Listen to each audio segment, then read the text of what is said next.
Hello everyone, welcome back to this channel. In this video, I will show you the easy and clear steps on how to sync an account Alibaba application on computer. So how to sync an account Alibaba application on computer? Make sure you keep watching this video until the end. Let's get started right away.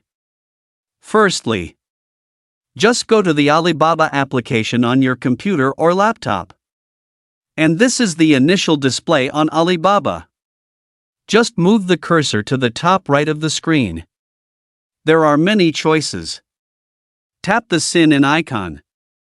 Here a scrolling menu will appear like this. And then tap Sign In. A menu like this will appear. Enter your account email and password. After you have finished entering both, click the Sign In icon here. Here I have successfully signed in to my account. To see it, click the profile icon here.